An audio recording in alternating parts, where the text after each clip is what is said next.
शहरयार को सिंदबाद की यात्राओं की कहानी सुनकर बड़ा आनंद हुआ। उसने शहरजाद से और कहानी सुनाने को कहा। शहरजाद ने कहा कि खलीफा हारून रशीद का नियम था कि वह समय समय पर वेश बदलकर बगदाद की सड़कों पर प्रजा का हाल जानने के लिए घूमा करता था। एक रोज उसने अपने मंत्री जाफर से कहा कि आज रात मैं वेश बदलकर घूमूंगा, अगर देखूंगा कि कोई पहरे वाला अपने कार्य को छोड़कर सो रहा है तो उसे नौकरी से निकाल दूंगा और मुस्तैद आदमियों को पारितोषिक दूंगा। मंत्री नियत समय पर जासूसों के सरदार मसरूर के साथ खलीफा के पास आया और वे तीनों साधारण नागरिकों के वेश में बगदाद में निकल पड़े। एक तंग गली में पहुंचे तो चंद्रमा के शुभ्र प्रकाश में उन्हें दिखाई दिया कि एक लंबे कद और सफ़ेद दाढ़ी वाला आदमी सिर पर जाल और कंधे पर नारियल के पत्तों का बना टोकरा लिए चला आता है। खलीफा ने कहा कि यह बड़ा गरीब मालूम होता है, इससे इसका हाल पूछो। तदनुसार मंत्री ने उससे पूछा कि तू कौन है और कहाँ जा रहा है। उसने कहा, मैं अभागा एक निर्धन मछुआरा हूँ। आज दोपहर को मछली पकड़ने गया था किंतु शाम तक मेरे हाथ एक भी मछली न लगी। मैं अब खाली हाथ घर जा रहा हूँ। घर पर मेरी स्त्री और कई बच्चे हैं। मैं चक्कर में हूँ कि उन्हें आज खाने को क्या दूंगा। खलीफा को उस पर दया आए। उसने कहा, तू एक बार फिर नदी पर चल और जाल डाल। तेरे जाल में कुछ आए या ना आए मैं तुझे 400 सिक्के दूंगा और जो कुछ तेरे जाल में आएगा ले लूंगा। मछुआरा तुरंत इसके लिए तैयार हो गया। उसने सोचा कि मेरा सौभाग्य ही है कि ऐसे भले आदमी मिले, यह मेरे साथ धोखा करने वाले तो मालूम नहीं होते। नदी पर जाकर उसने जाल फेंका और थोड़ी देर में उसे खींचा तो उसमें एक भारी संदूक फंसा हुआ आ गया। खलीफा ने मंत्री से मछुआरे को 400 सिक्के दिलाए और विदा कर दिया। खलीफा को बड़ा कौतूहल था कि संदूक में क्या है। मसरूर और जाफर ने उसके आदेशानुसार संदूक खलीफा के महल में रख दिया। उसे खोलकर देखा तो उसमें कोई चीज़ नारियल की चटाई में लाल डोरे से सिली हुई थी। खलीफा की उत्सुकता और बढ़ी। उसने छुरी से सीवन काट डाली और देखा कि एक सुंदर स्त्री का शव टुकड़े टुकड़े करके चटाई के अंदर सी दिया गया था। खलीफा ये देखकर अत्यंत क्रुद्ध हुआ। उसने मंत्री से कहा, क्या यही तुम्हारा प्रबंध है? मेरे राज्य में ऐसा अन्याय हो कि किसी बेचारी स्त्री को कोई काटकर संदूक में बंद करके नदी में डाले, यह मैं सहन नहीं कर सकता। या तो तुम इसके हत्यारे का पता लगाओ या फिर तुम्हें और तुम्हारे 40 कुटुंबियों को फांसी पर चढ़ा दूंगा। मंत्री कांप गया और उसने कहा, सरकार मुझे कुछ समय तो दिया जाए कि मैं हत्यारे का पता लगाऊं। खलीफा ने कहा कि तुम्हें 3 दिन का समय दिया जाता है।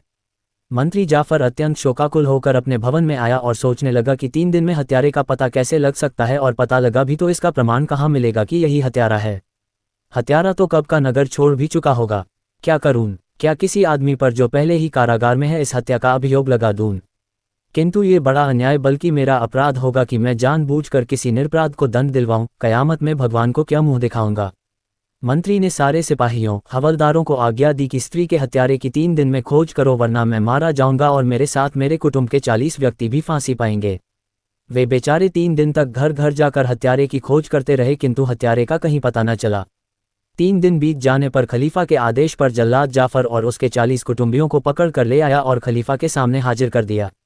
खलीफा का क्रोध अभी शांत नहीं हुआ था। उसने आज्ञा दी कि सबको फांसी दे दो। जल्लाद के निर्देशन में फांसी की 41 टिकटियां खड़ी कर दी गईं। नगर में मुनादी करवाई गई कि खलीफा के आदेश से मंत्री जाफर और उसके 40 कुटुंबियों को फांसी दी जाएगी।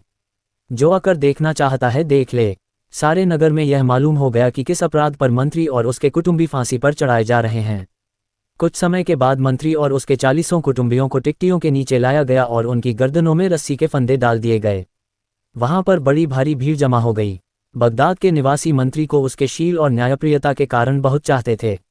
उन्हें उसकी मृत्यु पर बहुत शोक हो रहा था। सैकड़ों लोग उसकी गर्दन में फंदा पड़ा देखकर रोने लगे। इस पर भी खलीफा का इतना रोब था कि किसी का साहस मंत्री के मृत्यु दंड का विरोध करने का नहीं पड़ रहा था। जब जल्लाद और उसके अधीनस्थ लोग फांसियों की रस्सियां खींचने को तैयार हुए तो भीड़ में से एक अत्यंत रूपवान युवक बाहर आया और बोला, मंत्री और उसके परिवार वालों को छोड़ दिया जाए। स्त्री का हत्यारा मैं हूं, मुझे पकड़ लिया जाए। मंत्री को अपनी प्राण रक्षा की खुशी भी थी किंतु युवक की तरुणाई देखकर उसकी भावी मृत्यु से दुख भी हो रहा था। इतने में एक लंबे चौड़े डील डौल वाला बूढ़ा आदमी भी निकलकर बोला, यह जवान झूठ बोलता है। इसने स्त्री को नहीं मारा, उसे मैंने मारा है, मुझे दंड दो। फिर उस बूढ़े ने जवान आदमी से कहा कि बेटे, तू क्यों इस हत्या की जिम्मेदारी ले रहा है? मैं तो बहुत दिन संसार में रह लिया हूं, मुझे फांसी चढ़ने दे। लेकिन जवान आदमी बात पर डटा रहा कि यह बुजुर्गवार झूठी बातें कहते हैं, उस स्त्री को मैंने ही मारा है। खलीफा के सेवकों ने उससे जाकर कहा कि अजीब स्थिति है, एक बूढ़ा और जवान दोनों अपनी अपनी जगह कह रहे हैं कि मैंने स्त्री को मारा है। खलीफा ने कहा कि मंत्री के कुटुंबियों को छोड़ दो और मंत्री को सम्मानपूर्वक यहाँ लाओ। जब ऐसा किया गया तो खलीफा ने कहा कि हमें बहुत झंझट में पड़ने की जरूरत नहीं है, अगर दोनों ही हत्या की जिम्मेदारी ले रहे हैं तो दोनों को फांसी पर चढ़ा दो। किंतु मंत्री ने कहा कि निश्चय ही उनमें से एक झूठ बोलता है, बगैर खोजबीन किए किसी निरपराध को मृत्यु दंड देना ठीक नहीं है। अतएव उन दोनों को भी खलीफा के सामने लाया गया। जवान ने भगवान की सौगंध खाकर कहा कि मैंने 4 दिन हुए उस स्त्री का वध किया था और उसकी लाश टुकड़े टुकड़े करके संदूक में बंद नदी में डाल दी थी। अगर मैं झूठ कहता हूं तो क़यामत के दिन मुझे अपमानित होना पड़े और बाद में सदा के लिए नरक की अग्नि में जलूं। इस बार बूढ़ा कुछ न बोला। खलीफा को विश्वास हो गया कि जवान ही हत्याकारी है। उसने कहा, तूने उस स्त्री को मारते समय न मेरा भय किया न भगवान का, और फिर जब तूने ये कर ही लिया है तो अब अपराध स्वीकार क्यों करता है? जवान बोला, अनुमति मिले तो सारी कहानी सुनाऊं। ये भी चाहता हूं कि यह कहानी लिखी जाए ताकि सबको सीख मिले।